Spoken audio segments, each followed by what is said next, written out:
Boa noite, irmãos. Quero saudá-los em nome de Jesus e agradecer ao pastor Arival mais esse convite para estar aqui nessa segunda-feira, no Conexão com Deus, para compartilharmos a palavra de Deus. Muito obrigado pelas preciosas memórias lá do tempo de Recife, onde, de fato, nós começamos o nosso ministério pastoral, e onde Deus nos abençoou e deu as bases, para que a gente pudesse trilhar no caminho que o Senhor tinha para nós hoje. Queridos, hoje à noite eu queria falar a respeito de um dos lemas da Reforma, somente Cristo, a partir de Colossenses capítulo 2, do verso 8 até o verso 23. Eu farei a leitura à medida que a exposição prossegue. Mas deixe sua Bíblia aberta, por favor, em Colossenses capítulo 2, do verso 8 até o verso 23. Somente Cristo foi um dos slogans da Reforma Protestante, um dos aforismos ou axiomas que foram usados pelos reformadores para definir aquilo que eles acreditavam. E esse lema, esse slogan, o motto, somente Cristo, ou no latim, solus Christus, ele queria dizer que, para os reformadores, havia somente um único mediador entre Deus e os homens, que era Jesus Cristo. Maria não era medianeira, os santos não eram mediadores, e a igreja também não era medianeira, conforme a teologia da Idade Média havia ensinado. Apenas Jesus Cristo, por conta do seu sacrifício, por conta da sua obra e da sua pessoa divina e humana, somente ele preenche as qualificações e os requisitos necessários para redimir a humanidade e ser o mediador entre o povo de Deus e o seu Redentor. E esse tem sido o lema que tem caracterizado a reforma através da história. Nós estamos comemorando 500 anos e esse lema continua tão atual hoje como foi há 500 anos atrás, quando a voz de Lutero e a voz de outros reformadores se ergueu no ambiente católico medieval da Europa de então. E eu acredito que, num certo sentido, até mais, hoje é necessário que esse lema ele seja enfatizado e relembrado pela grande quantidade de falsos evangelhos ou de doutrinas que têm sido acrescentadas ao Evangelho e que, de alguma forma, militam contra essa ideia da exclusividade de Cristo na salvação. Eu quero falar disso a partir da situação que Paulo encontra na igreja de Colossos e que ele responde exatamente com a suficiência de Cristo. Deixe-me dar primeiro aqui um pouquinho de introdução à situação, para que nós possamos entender direitinho o que é que o apóstolo Paulo está fazendo aqui nessa passagem que eu indiquei. Paulo não é o fundador da igreja de Colossos, mas quem fundou o conhecia. Provavelmente era um filho na fé, chamado Epáfras. Paulo estava preso em Roma, recebe uma visita de Epáfras, trazendo notícias da igreja de Colossos, alguns pedidos de orientação e um grito de socorro. A cidade de Colossos, particularmente a igreja que havia sido fundada por Epáfras, sob a orientação de Paulo, estava sendo infiltrada por uma série de pregadores que diziam ter uma doutrina nova que havia sido revelada a eles, doutrina essa que era essencial para a salvação e que nem os apóstolos tinham conhecimento. E essa pregação desses mestres era uma combinação de gnosticismo, judaísmo, misticismo e ascetismo. Eu vou explicar cada uma dessas palavras logo em seguida. Em geral, esses mestres, eles queriam que os crentes se circuncidassem e guardassem a lei de Moisés como condição para a salvação. Não é que eles estavam negando que o caminho era através da fé de Jesus Cristo. O que eles diziam era que era Cristo mais alguma coisa. No caso, guardar a lei de Moisés, particularmente os 3 marcadores de identidade cultural dos judeus, que era a circuncisão, a dieta religiosa e o calendário dos judeus. Eles também queriam que os cristãos se iniciassem nos mistérios gnósticos. Eles diziam que tinham um conhecimento, a palavra conhecimento em grego é gnose, daí o nome gnosticismo. Eles tinham uma gnose, um conhecimento que havia sido revelado a eles por Deus e que consistia no entendimento do mundo que não havia sido dado aos apóstolos. Ou seja, que entre a humanidade e Deus havia o que eles chamavam de a plenitude, no grego o pleroma, que era o espaço entre a humanidade e Deus, e espaço esse que era preenchido pelos principados e potestades, ou os rudimentos, os elementos mais básicos desse mundo, que eram espíritos ou anjos que habitavam nas esferas celestiais e que eram mediadores entre Deus e os homens. E que, para que nós chegássemos até Deus, nós precisaríamos, então, obter o favor desses espíritos elementares que formavam a estrutura mais básica do universo. Não bastava, então, Cristo, como o apóstolo Paulo havia pregado, eles tinham que também abraçar essa gnose e elevar a alma através de exercícios ascéticos, de uma disciplina rigorosa contra o corpo, libertando a alma da prisão do corpo para que se elevasse e chegasse até a presença de Deus, passando através da plenitude ou do pleroma. Então, eles insistiam também na abstinência de determinados alimentos, na abstinência de algumas necessidades, como sono, descanso e outras que são básicas para a humanidade, com o objetivo de quebrar a prisão que é o corpo, para libertar a alma. Eles, então, viam esses anjos como mediadores até Deus, dominando o pleroma, e também eles eram muito influenciados pelo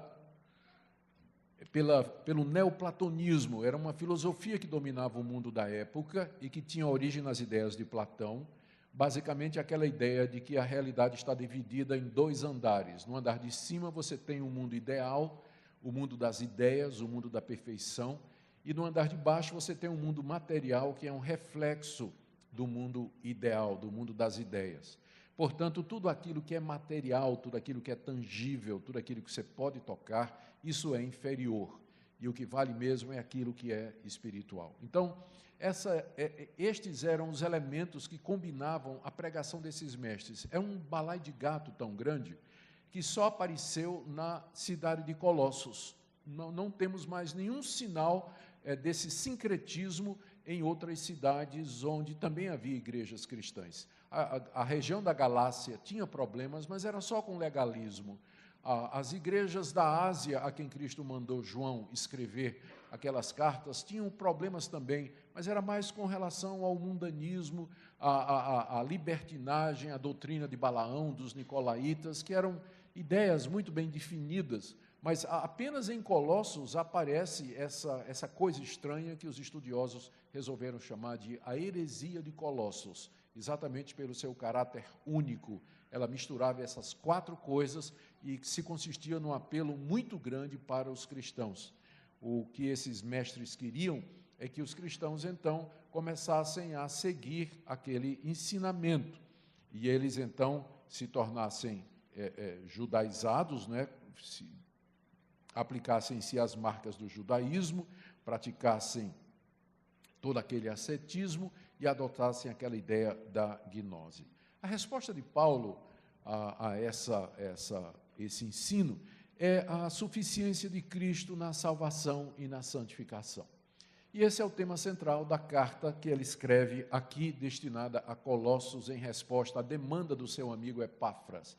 Paulo não podia estar em Colossos, porque ele estava preso, mas ele escreve essa carta com o objetivo de ser lida lá na igreja como uma resposta às demandas e reivindicações daqueles mestres. E o ponto central de Paulo é que os cristãos não precisavam de nenhuma daquelas coisas, porque em Cristo Jesus eles já estavam completos, eles já eram perfeitos, eles já estavam aperfeiçoados, eles já tinham obtido a redenção, o propósito da lei já havia se cumprido neles, e em Cristo Jesus eles receberiam a força necessária para enfrentar os desejos da carne e não aquela ascese ou asceticismo que era desenvolvido ou pregado por aqueles mestres.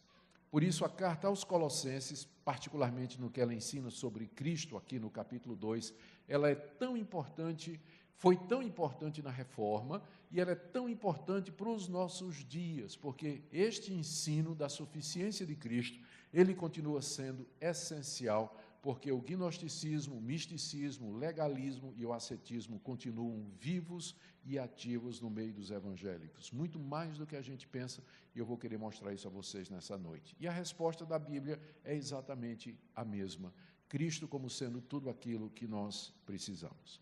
Então vamos ver como Paulo responde a esses 4 aspectos da pregação daqueles mestres. O primeiro deles, o primeiro aspecto é o gnosticismo.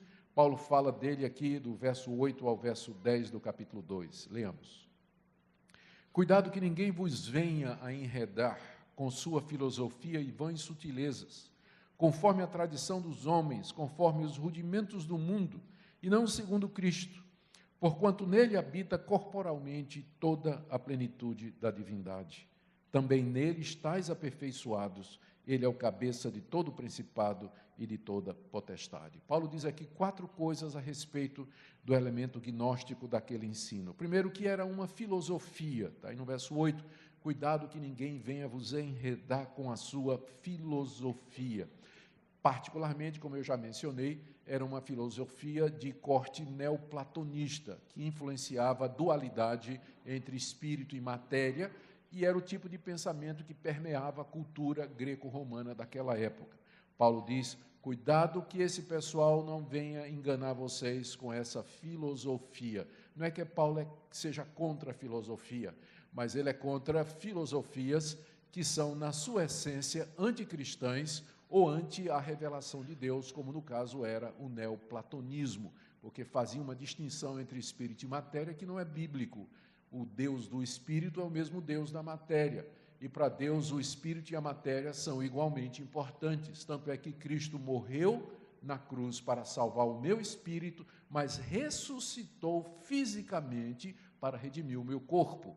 Ele nos fez uma unidade, nós não devemos separar essas coisas como o dualismo platonista fazia. Então, cuidado com qualquer filosofia que venha contra aquilo que a palavra de Deus nos diz a respeito de nós mesmos e da realidade.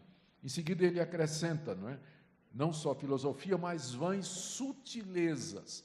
As sutilezas aqui são as sutilezas da argumentação, que eram muito usadas pelos sofistas, pelos filósofos e por aqueles outros mestres que queriam enganar as pessoas. Era muito comum, nessa época, nas praças públicas, os sofistas, que o nome já está dizendo, eram pessoas que eram muito hábeis no emprego da retórica, da lógica e da argumentação. Eles iam para as praças e, com toda a sutileza da argumentação, eles convenciam as multidões a respeito das suas ideias. Os sofistas eram uma espécie de filósofos ambulantes que iam de praça em praça, de cidade em cidade, vendendo o seu peixe, e depois de falar, eles passavam o chapéu, não 23 milhões, mas eles passavam o chapéu para recolher alguma oferta, foi mal, Arival, e recolher alguma oferta para poder sobreviver. Então, os sofistas eram muito hábeis na argumentação.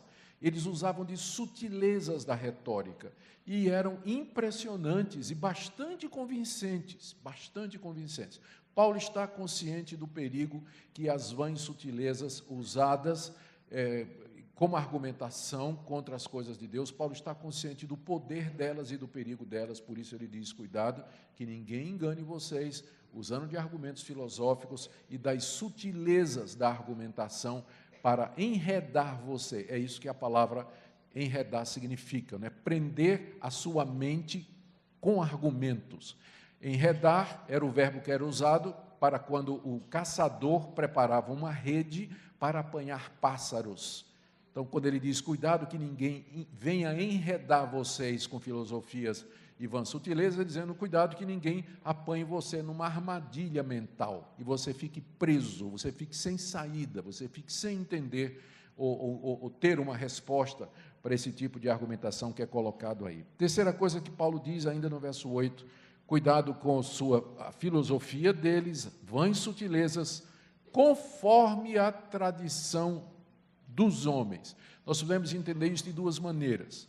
A tradição dos homens aqui se refere à filosofia e vãs sutilezas, que por mais interessantes e criativas que pareçam, não procedem de Deus, mas é simplesmente fruto da criatividade da mente caída. Daí, tradição dos homens. Ou você pode usar o termo como ele é usado no Novo Testamento, para se referir à tradição oral dos judeus, que Paulo iguala a vã sutileza e filosofia pagã, porque, de fato, a tradição oral dos judeus era um exercício de criatividade, a lógica rabínica. Eu espero que um dia, né, vocês tenham a oportunidade de ler os escritos rabinos, como o Mishnah, o Talmud, o Midrash, que datam do 3º e 4º século, e vejam um pouquinho a argumentação rabínica para provar determinados pontos no Antigo Testamento.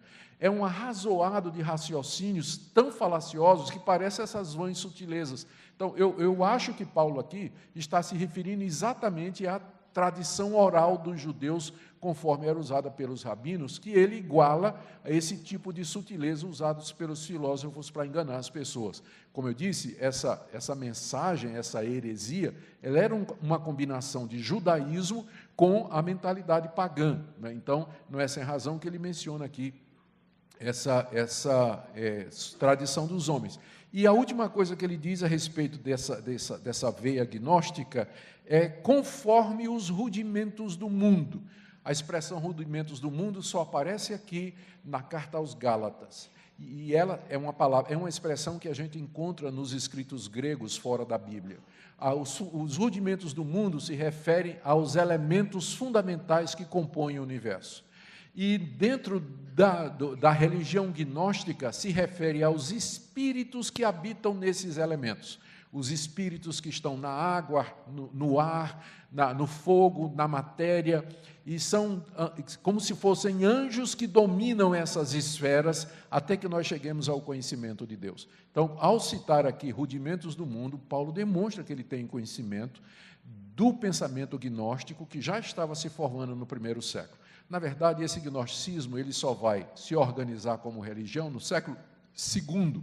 Em 1950 e poucos, foi descoberto no Egito, numa cidade chamada Nag Hammadi, uma coleção completa de escritos gnósticos datando do século II e III, onde essa religião já aparece plenamente desenvolvida. E o gnosticismo foi a grande heresia cristã, a primeira grande heresia cristã. Não fora Deus ter levantado homens como Ireneu, Tertuliano, chamados pais apologetas, que lutaram contra o gnosticismo, todos nós seríamos gnósticos hoje. Mas foi graças ao trabalho deles que se demonstrou a falácia do gnosticismo e, mais ou menos no século III e IV, a Igreja declarou o gnosticismo como sendo erro, como sendo heresia perniciosa, e o gnosticismo como que desapareceu oficialmente da vida da Igreja, mas não de fato e de verdade. Cuidado, diz o apóstolo Paulo, com esse tipo de coisa. E qual a resposta que Paulo dá para esse tipo de argumentação? No verso 9. Veja que ele terminou o verso 8 dizendo que essas pessoas falam conforme os rudimentos do mundo e não segundo Cristo. Aí ele diz, aqui vem a resposta, ele diz 3 coisas a respeito de Jesus. Porque nele habita corporalmente toda a plenitude da divindade. Também nele estáis aperfeiçoados, e ele é o cabeça de todo o principado e potestade. Resposta de Paulo. Primeira resposta, nele, em Cristo, habita corporalmente todo o pleroma, é a mesma palavra que os gnósticos usavam, habita plenamente toda a plenitude, habita corporalmente toda a plenitude da divindade. O que é que Paulo está dizendo aqui? Que na pessoa de Jesus Cristo, Deus habita de forma plena.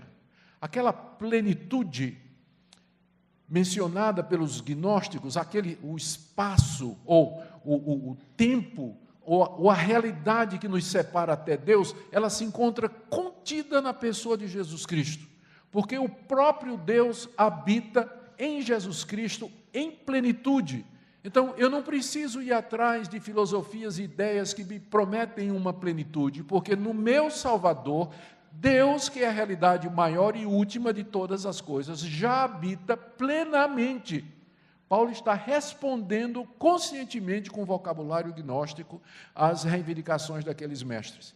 E aqui ele introduz uma palavrinha, habita corporalmente.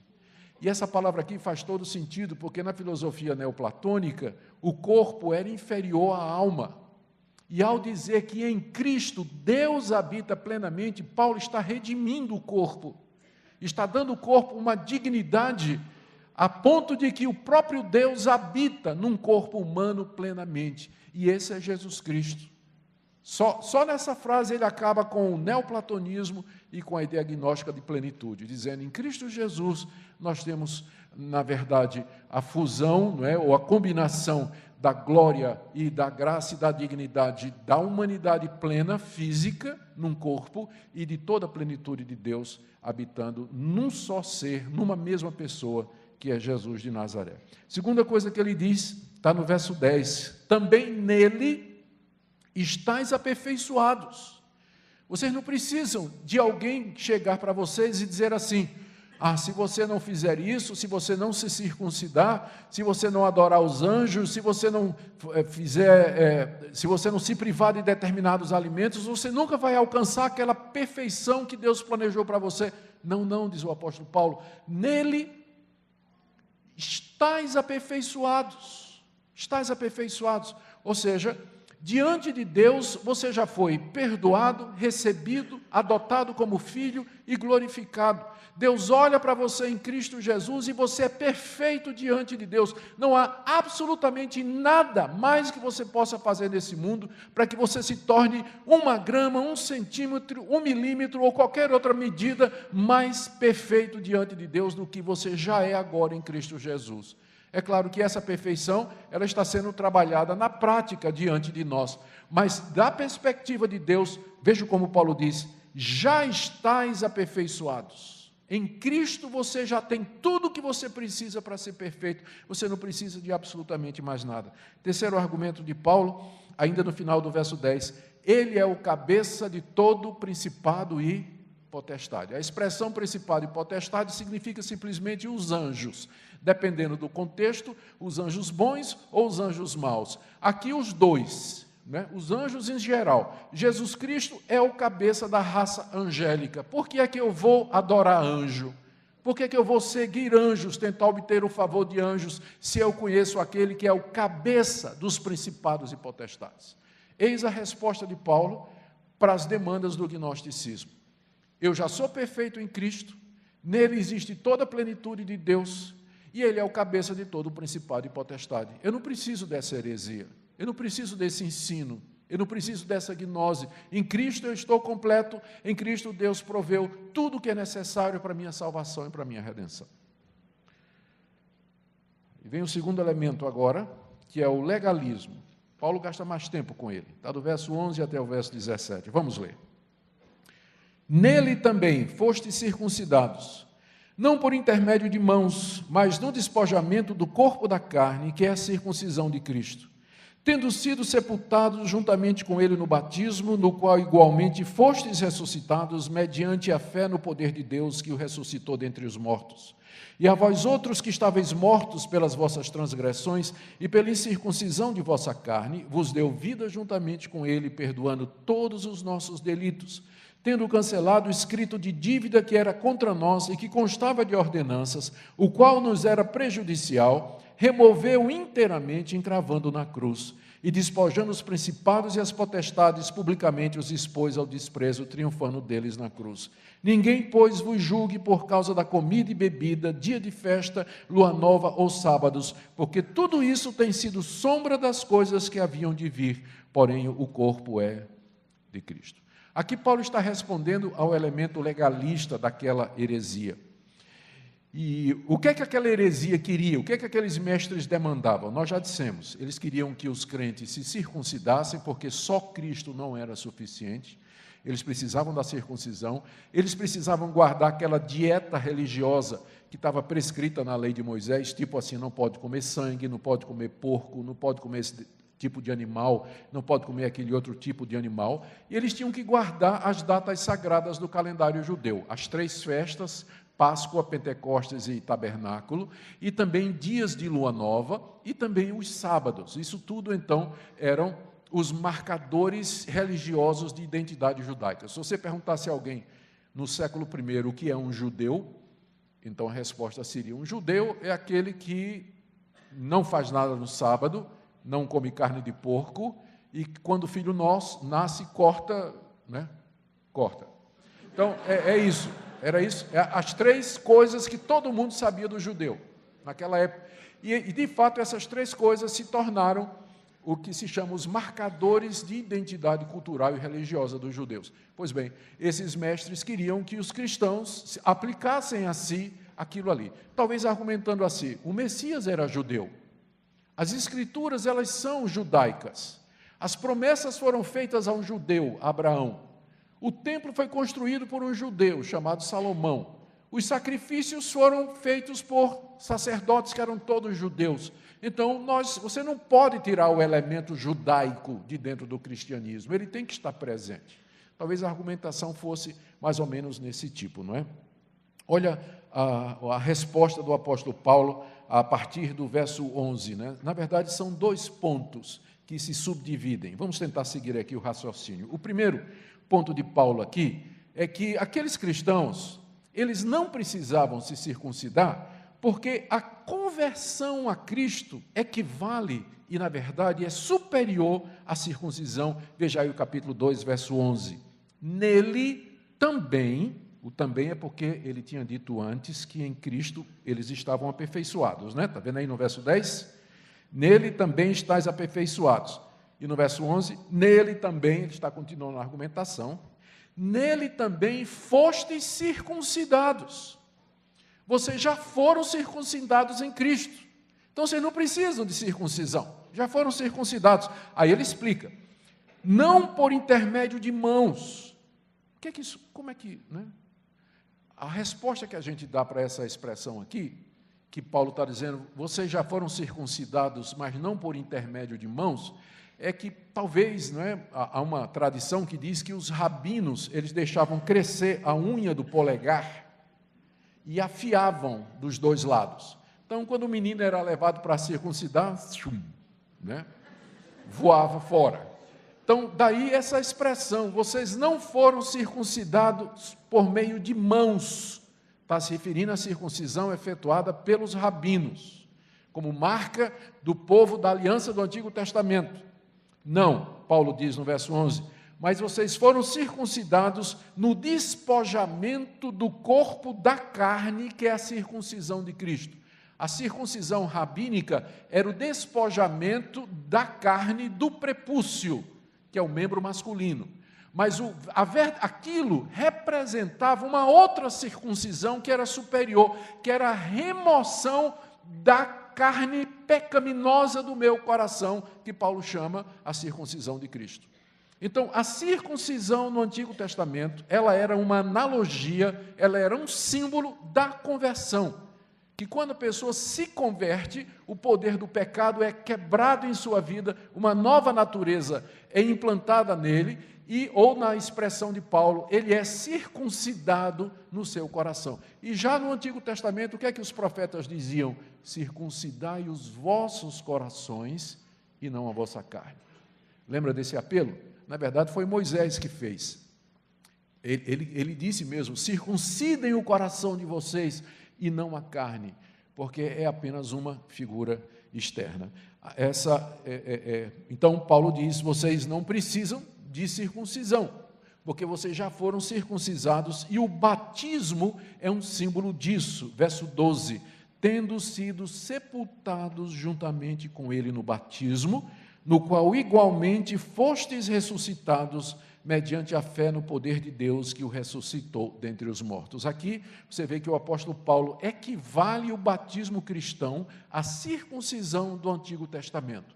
E essa é a base pela qual nós incluímos os nossos filhos na aliança, não é? Porque na antiga aliança, quando o batismo era o símbolo, as crianças eram circuncidadas ao 8º dia. Se o batismo de Cristo é o correspondente, então nós também incluímos as nossas crianças no batismo. Isso é pelos irmãos que estão aqui, que às vezes perguntam por que a gente é católico quando batiza os nossos filhos, não é?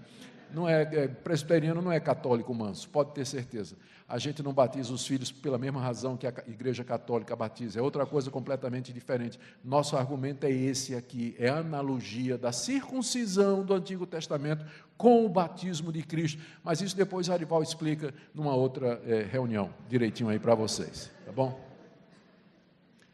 Então vocês não precisam se circuncidar, diz o apóstolo Paulo, porque vocês já foram circuncidados no coração e receberam a expressão disso que é o batismo de Cristo. Segunda coisa, em Cristo nós temos vida e libertação da condenação da lei. Vocês não têm que guardar esses elementos prescritos da lei. Veja aí, verso 13 e 14, quando ele diz aqui 4 coisas. Ele está continuando e diz, primeiro, em Cristo nós temos vida e perdão de pecados. Verso 13. E a vós outros, que estáveis mortos pelas vossas transgressões e pela incircuncisão da vossa carne, vos deu vida juntamente com Ele, com Cristo, perdoando todos os nossos delitos. Paulo diz, continuando na argumentação dele, de que eles não precisam cumprir a lei de Moisés para serem salvos, porque em Cristo Jesus a lei já se cumpriu nele plenamente. Ele já explicou a questão da circuncisão. Aqui no verso 13 ele diz o seguinte, a maior prova de que vocês não precisam da lei para serem salvos, é que quando vocês estavam mortos nas transgressões de vocês, pela incircuncisão da vossa carne, vocês nem eram circuncidados, vocês eram pagãos, Deus deu vida a vocês mediante Jesus Cristo, quando vocês nem judeus eram. Não é isso? Perdoando todos os vossos pecados. Vocês estavam mortos em ofensas, vocês eram pagãos, inimigos de Deus, mortos nas transgressões de vocês. Vocês não tinham nada com a aliança, não eram filhos de Abraão, não eram herdeiros da promessa. Vocês não sabiam da esperança do Messias, não tinham a expectativa do Cristo. Mas assim mesmo, quando vocês ouviram a pregação do Evangelho, através de Epáfras, quando esteve aí, quando pregou a vocês, vocês creram, e quando vocês creram, vocês receberam vida, e Deus perdoou todos os pecados. Então é claro que vocês não precisam se circuncidar e guardar os preceitos da lei para serem salvos, porque em Cristo vocês já receberam tudo isso que esses falsos mestres estão dizendo que vocês precisam. Vocês já receberam vida e vocês já foram perdoados. Segundo, em Cristo nós estamos livres da condenação da lei, verso 14. Olha só, que passagem. Tendo cancelado o escrito de dívida que era contra nós e que constava de ordenanças, o qual nos era prejudicial, removeu inteiramente, encravando na cruz. O que é esse escrito de dívida que Paulo diz aqui, e que era contra nós e que nos era prejudicial, e que constava de ordenanças? É óbvio que ele está falando da lei, é óbvio que ele está falando dos 10 mandamentos. Os 10 mandamentos é um escrito de dívida que é prejudicial para nós, nos é contrário. Não terás outros deuses diante de mim, não farás para ti imagem de escultura, não tomarás o nome do Senhor teu Deus em vão, lembra-te do dia de descanso para santificar, honra teu pai e tua mãe, não adulterarás, não mentirás, não matarás, não dirás falso testemunho, não cobiçarás nada do teu próximo. Diga que isso não é contra você. É um escrito de dívida que é contra você, porque você quebrou tudo isso. O que é que Deus fez? Deus pegou esse escrito de dívida e encravou na cruz de Cristo, juntamente com Ele, e removeu inteiramente todas as acusações que Ele tinha contra nós. Então, a lei não me condena, porque as acusações já foram retiradas. Foi removido inteiramente, a expressão que ele usa aqui, removeu inteiramente, encravou na cruz, ou seja, os mesmos pregos que atravessaram a mão de Jesus, foram os mesmos pregos que atravessaram o escrito de dívida que era contra mim, e está lá preso. escrito em vermelho no sangue de Cristo: pago. Pago. Então, não há mais, Deus, não há mais nenhuma condenação para quem está em Cristo Jesus. Por que é que eu preciso da lei para ser salvo? O escrito de dívida já foi removido, foi encravado na cruz e, portanto, completamente satisfeito. Próximo argumento. O triunfo contra Satanás, no verso 15. E despojando os principados e potestades, publicamente os expôs ao desprezo, triunfando deles na cruz. Aqui no Novo Testamento nós temos uma indicação que nem sempre as pessoas se percebem. Mas quando Deus deu a lei a Moisés, lá no alto do Monte Sinai, Ele não deu diretamente a Moisés. Havia anjos que receberam a lei de Deus e passaram para Moisés. Você vê isso, por exemplo, em Atos 7, quando Estevão diz aos judeus: vocês que receberam a lei por intermédio de anjos e não guardaram. Na carta aos Gálatas, o apóstolo Paulo fala de que os anjos estavam no Sinai e que eles foram mediadores da lei. Por que Paulo aqui lembra essa associação? É porque, enquanto que a lei foi dada à nação de Israel através dos anjos e através de um mediador humano, o evangelho da salvação foi entregue diretamente por Deus mediante seu Filho. Por isso o evangelho é superior. E agora os gnósticos, esses falsos mestres, estavam querendo exaltar os anjos. E Paulo aqui diz que a vitória de Cristo na cruz é uma vitória sobre os anjos, só que no caso aqui são os anjos maus. Despojando os principados e potestades, são os anjos, só que no contexto aqui são os anjos maus, publicamente os expôs ao desprezo, triunfando deles na cruz. A figura que Paulo está usando aqui, agora você já vê a relação daqui dos principados e potestades com a lei, né? Porque a gente pode perguntar, o que o verso 15 tem a ver com os outros que está falando da lei? A resposta é essa, porque tinha conexão entre os principados e potestades e a lei. E Paulo diz que Cristo não somente ele triunfa da lei, mas ele triunfa dos principados e potestades. Só que ao falar isso, ele usa aqui uma figura que era muito comum naquela época, que era do triunfo romano.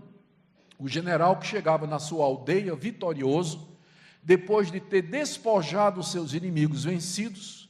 Despojar significava arrancar a armadura e tirar as armas do soldado derrotado. Tanto é que, se você tem uma NVI, aí, uma Bíblia, nova tradução na linguagem de hoje, em vez de despojando os principados, ele já deve trazer desarmando, ou tendo desarmado os principados e potestades, que é isso o significado. Cristo desarmou os principados e potestades, tirou as armas de Satanás e dos demônios, quando triunfou na cruz. Sabe aquele plástico que o pessoal coloca assim atrás do carro, escrito, está amarrado? Já viram? Teologia perfeita, está amarrada há 2000 anos. Na cruz, Cristo desarmou os principados e potestades. Publicamente os expôs ao desprezo. Então, quando o general entrava na sua cidade vitorioso, trazendo as armas dos vencidos, os vencidos vinham atrás, todos amarrados na carruagem, né? Então, entrava lá o general, né, na carruagem, e todo, né, o pessoal, né, aplaudindo e apupando e dizendo palavras bonitas, saudando, e atrás vinham os prisioneiros vencidos, desarmados, né? Tudo cabisbaixo, e o pessoal da aldeia dando insultos e jogando coisa ruim em cima dele, ovo podre, gato morto, camisa do Corinthians, essas coisas todas, né? Jogando lá no pessoal. Era um absurdo, né? Uma vergonha terrível, né? Que eles expõem. Você é corintiano, Arival? Não, né? Não, se for, perdão, eu vou mudar a camisa agora, não. Está aí, ó, verso 15. Despojando os principados e as potestades, publicamente os expôs ao desprezo, triunfando deles na cruz. É como se Paulo dissesse, por que é que eu vou guardar um sistema de lei que foi dado por intermédio de anjos, quando o meu Salvador na cruz triunfou sobre eles e os expôs ao desprezo? quando o meu Salvador na cruz já cumpriu os regulamentos da lei? Se eu nele já estou circuncidado, eu não preciso de mais nada da lei para ser salvo, porque em Cristo Jesus eu estou completo. E agora 16 a 17, a conclusão do que Paulo está dizendo. Ninguém, pois, vos julgue por causa de comida, bebida, dia de festa, lua nova ou sábados, porque tudo isso tem sido sombra das coisas que haviam de vir, porém o corpo é de Cristo. A advertência do verso 16 é: ninguém julgue vocês por conta dessas coisas que a lei manda. Ele está falando de comida e bebida, que é a dieta religiosa, não é? Dia de festa, lua nova ou sábado, que era o calendário. Ele já tinha falado da circuncisão, agora ele está falando da dieta e do calendário. Ele diz: ninguém julgue vocês por conta disso. Ninguém se faça de árbitro contra vocês. Ele vai dizer isso mais adiante.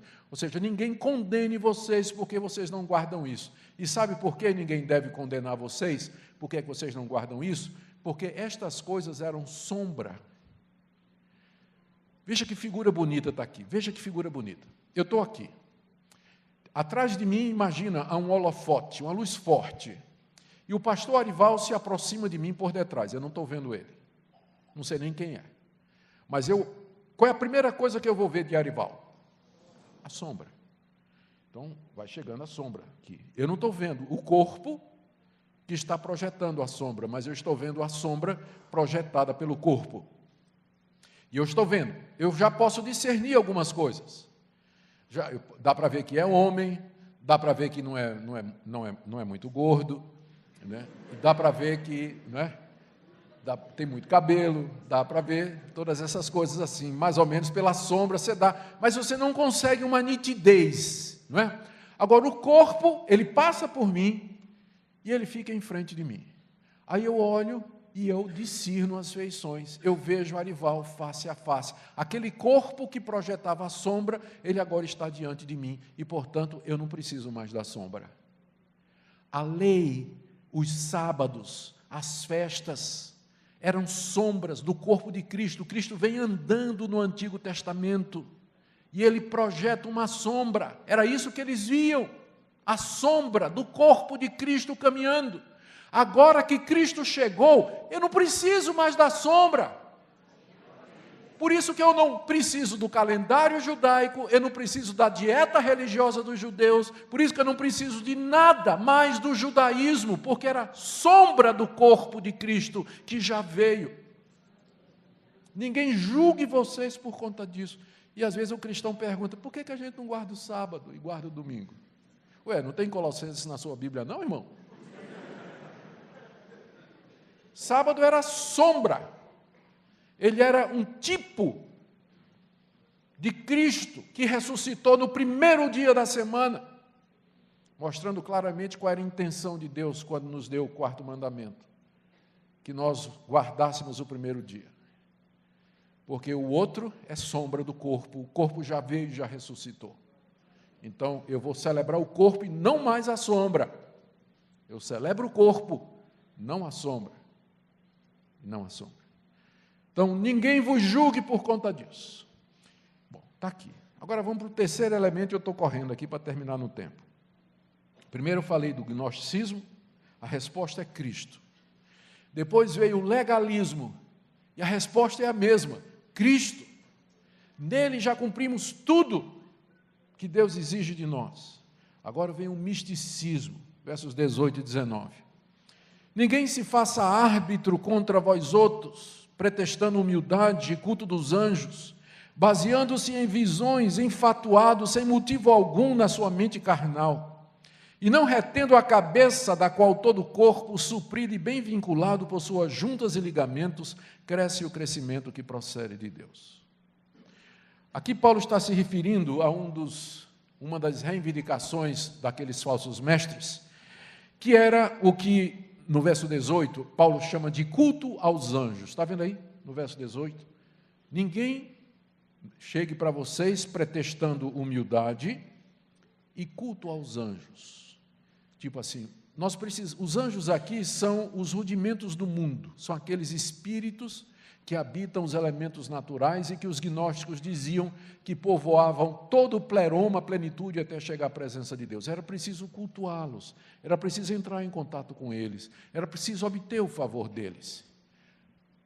E qual era o argumento que eles usavam para dizer isso? Porque um crente lá de Colossos podia dizer, ué, meu irmão, que coisa interessante, mas quem ensinou isso?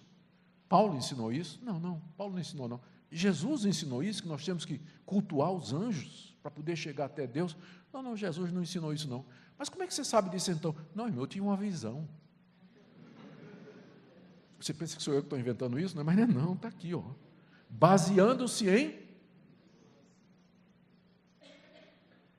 Agora você já sabe de onde vêm as heresias, não é? Dê uma olhada na história da igreja. Toda grande heresia e falsa religião começou com alguém tendo uma visão. Século IV e V, um pastor árabe entrou numa caverna e disse que o anjo apareceu para ele, trazendo a última revelação de Deus. Ele não sabia nem ler nem escrever, mas ele decorou as visões. E aí passou para um amigo que começou a escrever. Esse pastor de cabras era Mohammed, e o livro que foi escrito com suas visões é o Alcorão. Ele entrou numa caverna e teve uma visão. E ele continuou voltando para a caverna, e lá se encontrava com um anjo que dava para as ideias que constituem o ponto fundamental do islamismo. Não faz muito tempo atrás, uns homens começaram a dizer... Os pregadores, na verdade, Miller começou a dizer que Cristo haveria de voltar. Ele calculou a data da vinda de Cristo. E aí ele marcou a data da vinda de Cristo para um determinado ano, há 2 séculos atrás, 1800 e pouco, se não me engano. E todo mundo esperou, Cristo não veio naquele dia, ele achou que tinha calculado errado e fez para o ano seguinte, todo mundo esperando, e Cristo também não voltou. Miller foi honesto o suficiente para dizer... eu errei nos meus cálculos. E ele parou com aquilo. Mas alguns discípulos dele, inclusive uma moça que mais tarde veio se chamar Ellen White, ela disse, não, mas espera aí, ele está certo. Ele está certo. E baseou-se na visão de um homem chamado Iran Edson, que disse que eu vi Cristo entrando no santuário celeste para fazer juízo investigativo pelos nossos pecados. Então você agora sabe a origem da teoria do juiz investigativo no adventismo, de onde vem. Não faz muito tempo, lá na Colômbia, um determinado cidadão chamado César Castellano apareceu para o mundo dizendo que ele teve uma visão em que Jesus Cristo apareceu para ele, dizendo que a igreja tinha errado até o dia de hoje, com relação ao método de discipulado, porque ele, Jesus, sempre pretendeu que fosse de 12 em 12. E durante 2000 anos a igreja andou errada. E então César Castellano, depois de ter essa visão de Jesus Cristo, ele então começou o movimento G12, que é baseado numa visão de César Castellano. Há cerca de 200 anos atrás, um rapaz chamado Joseph Smith, depois de ter frequentado várias igrejas, ele achou que todas estavam erradas. Uma noite ele estava dormindo, acorda com um anjo pairando ao lado da sua cama. Quem é você? Eu sou o anjo Moroni. E eis que eu trago para você a localização de umas placas de ouro escritas em egípcio antigo, onde estão a revelação de Deus para os santos dos últimos dias. E então Joseph Smith vai onde o anjo indica, acha as placas de ouro, faz a tradução do egípcio antigo, e eis o livro de Mórmon, e surge o mormonismo. Praticamente não tem nenhum movimento ou religião nos dias de hoje que não tenha na sua origem alguém dizendo assim, Deus me disse, Deus falou comigo, Deus me apareceu e Deus me revelou. A Igreja Apostólica Jesus à Luz do Mundo, no México, que tem 2 milhões de membros, foi fundada por Felipe González, que diz que um anjo apareceu para ele e disse que ele era João Batista, e que ele tinha que começar o ministério apostólico no México. Ele se declarou apóstolo e começou essa igreja apostólica que tem 2 milhões. Vocês querem que eu continue? Porque tem umas 10 ou 20 mais histórias dessas para contar para vocês. Tudo é aqui, ó. Está tudo aqui. Visão, né? baseando-se em visões. Vamos adorar os anjos, mas qual é a sua base para a gente fazer isso? Não, eu tive uma visão. Paulo diz: ninguém se faça juiz contra vocês, pretextando humildade. Olha, eu sou humilde, sou tão santo que Deus me deu uma visão. Né? Pretextando humildade e culto dos anjos, baseando-se em visões, enfatuado, arrogante, sem motivo algum na sua mente carnal. Ele não tem uma mente espiritual, ele tem uma mente carnal. Por que é uma mente carnal? Porque isso aqui não vem de Deus. Deus não vai contra a sua palavra. Deus não vai contra aquilo que Ele já nos revelou. Por isso que os reformadores disseram: sola Escritura. Se não está na Bíblia, meu irmão, guarda essa visão para você. Conta como um sonho. Em vez de dizer que é coisa de Deus, guarda para você, entre você e Deus. A igreja seguia pela palavra escrita de Deus, a revelação final e última de Deus, e não pela visão, sonho e devaneios de pessoas que aparecem, aventureiros que aparecem, muitos deles, dizendo esse tipo de coisa que não tem a menor fundamentação. Paulo diz a respeito deles, verso 19, eles não retêm a cabeça, que é Cristo, da qual todo o corpo, suprido e bem vinculado por suas juntas e ligamentos, cresce o crescimento que procede de Deus. Ou seja, mais uma vez, qual é a resposta para o misticismo daqueles homens? Misticismo é aquela religiosidade meio que misteriosa, né, que envolve emoções, visões e tudo. Qual é a resposta de Paulo? Não. A igreja está ligada ao cabeça, e é do cabeça que é Cristo que ela deriva o seu crescimento como um corpo bem ligado e juntado, e onde todas as juntas contribuem, mas não desse tipo de coisa. Último ponto, do verso 20 até o verso 23, Paulo trata do ascetismo. Se morrestes com Cristo para os rudimentos do mundo, por que, como se vivesses no mundo, vos sujeitais a ordenanças? Não manuseis isso, não proves aquilo, não toques aquilo outro, segundo os preceitos e doutrinas dos homens. Pois que todas estas coisas com o uso se destroem. Tais coisas com efeito têm aparência de sabedoria, como culto de si mesmo e de falsa humildade e de rigor ascético, todavia não tem valor algum contra a sensualidade. Aqueles mestres diziam, na sua pregação, que os cristãos tinham que se abster de uma série de coisas lícitas. Não toque nisso, não manuseie isso, não prove aquilo outro, porque é pecado. E tem mais o seguinte: se você quiser vencer a carne, você tem que fazer um monte de regras, um monte de regrinhas assim, não pode tocar nisso, não pode mexer naquilo e tudo mais. Eles não estão completamente errados, mas o problema aqui é a motivação deles. Eles diziam que o homem tinha habilidade e capacidade para, através do exercício da disciplina, ou do exercício do domínio próprio contra si, controlar as paixões mundanas. Olha a resposta de Paulo. Ele diz assim, verso 20: vocês já morreram com Cristo para os rudimentos do mundo, ou seja, para esse tipo de religião básica e rudimentar que esses homens estão pregando aí. Vocês já morreram com Cristo, morreram para o pecado, morreram para o domínio da iniquidade no coração de vocês.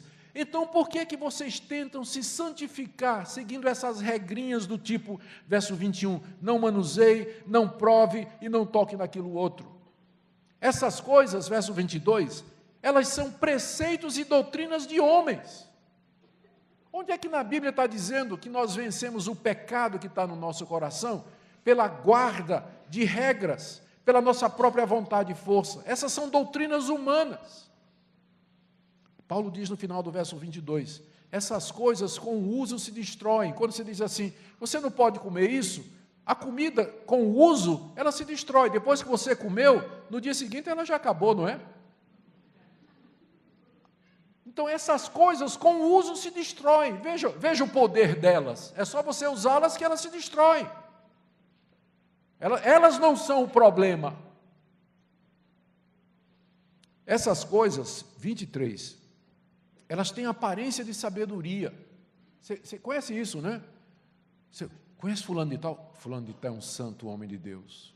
Nossa, ele sempre anda assim, orando, meditando. Nunca foi na praia na vida dele. Pensando que cara santo. Nunca ligou na casa dele, não tem nem televisão. Isso é que é um homem de Deus.